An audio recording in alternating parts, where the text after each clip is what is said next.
Hello guys, कैसे हो आप सभी लोग। भैया दिन में मैंने आपको ऑलरेडी बता दिया था कि दीपक और अरमान के बीच एक तगड़ी फाइट हमें देखने को मिल गई है। जी गाइस, मुझे ऐसा लग रहा था कि शायद किसी बड़े मुद्दे पर इन दोनों की फाइट हुई होगी, लेकिन जब मैंने एपिसोड देखा तो भैया इस फाइट की कोई जरूरत ही नहीं थी। ये एक अननेसेसरी फाइट थी। जी हाँ गाइस, बचकान सी बातों पर दोनों सीरियस सी तरीके से फाइट करने लग गए।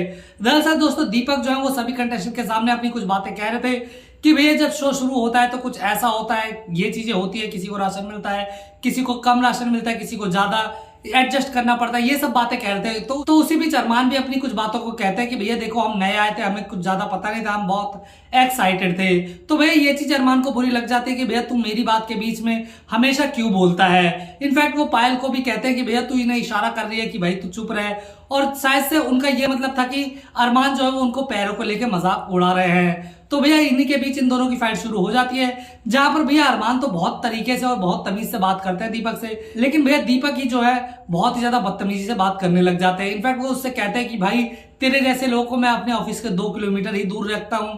और भैया यार अरमान कुछ ज्यादा कुछ नहीं कहते हैं, लेकिन डेफिनेटली वो एक तमीज के दायरे में बात करते हैं। लेकिन यहाँ पर दीपक चौरसिया काफी ज्यादा हाइपर हो जाते हैं और वो बहुत गुस्से के तरीके से बात करने लग जाते हैं। इनफैक्ट वो बिग बॉस को भी ब्लेम करने लग जाते हैं कि बिग बॉस ये तीनों एक साथ खेल रहे हैं, ये इनके लिए बेनिफिट है, ये चीज गलत है। तो भैया बेसिकली मुझे ऐसा लगता है कि वो इस चीज से भी काफी ज्यादा चिड़े हुए लग रहे हैं कि भैया इन तीनों का एक साथ जब शो में एंट्री हुई है तो ये तीनों एक दूसरे के लिए बेनिफिट साबित हो रहे हैं और हम यहाँ अकेले हैं। तो भैया अगर आपको ये प्रॉब्लम है तो आप अरमान से ना कहकर ये बिग बॉस से कहिए ना। और भैया बिग बॉस ने उन तीनों को एक साथ भेजा है, वो खुद तीनों एक साथ नहीं आए हैं, समझ रहे हो। तो भैया मुझे ऐसा लगता है कि दीपक इन्हीं चीजों से थोड़ा सा फ्रस्ट्रेट है और उन्हें लग रहा है कि वो थोड़े से कमजोर है और वो तीनों एक साथ गेम में आए हैं तो वो ज्यादा स्ट्रांग है। लेकिन भैया इन दोनों के बीच फाइट तो हो रही थी, लेकिन इसी बीच भैया शिवानी जी बोल पड़ती हैं, जो कि मुझे बिल्कुल भी ठीक नहीं लगता है। दरअसल दोस्तों वो शुरू से चिड़ी हुई सी लग रही थी अरमान से और उनकी दोनों ही पत्नियों से कि भैया खाना सारा मैं भी बनाती हूँ,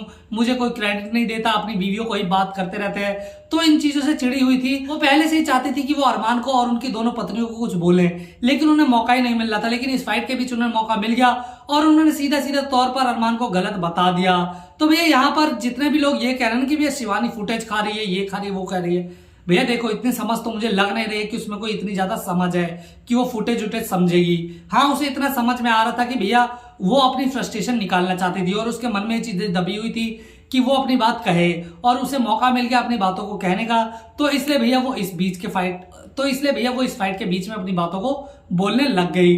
तो मुझे ऐसा लगता है कि भैया शिवानी को जो है ना थोड़ी सी प्रॉब्लम जरूर है, क्योंकि वो ना अपनी बातों को कहती नहीं है बल्कि अपने मन में दबा के रखती है। और फिर एक बार होता है कि जब इंसान ज्यादा मन में बातें दबा लेता है तो वो फटता है, और शिवानी कुछ इसी तरीके से फटती हुई नजर आ रही थी। और भैया इस फाइट के दौरान हमें पायल मलिक और कृतिका मलिक भी जबरदस्त तरीके से रिस्पॉन्स करती हुई नजर आई।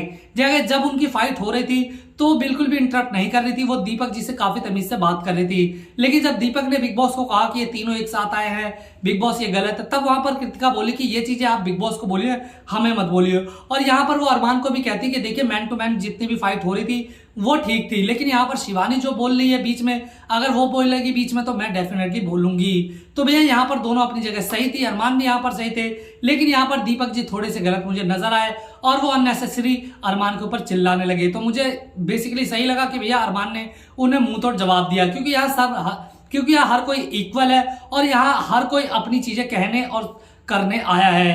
तो अगर आप उन्हें धमकी दे रहे हैं कि मैं इस पॉलिटिशियन ने मुझे धमकी दी, उसने दी धमकी, उसने दी, भैया आपको जिसने भी धमकी दी आपका कोई भी कुछ उखाड़ नहीं पाया, लेकिन यहाँ पर अपने पॉइंट ऑफ व्यू रखेंगे, आपसे कोई डरेगा नहीं। तो भैया यहाँ पर मुझे अरमान बिल्कुल सही लगे और यह शिवानी मुझे फुटेज की भूखी कम, लेकिन उनके मन में जितनी भी गुस्सा था वो गुस्से में ज्यादा दिखी। फिलहाल गाइज आप लोग इस बारे में क्या राय है मुझे कमेंट में जरूर बताएं, साथ ही वीडियो को लाइक और चैनल को सब्सक्राइब करना ना भूलें।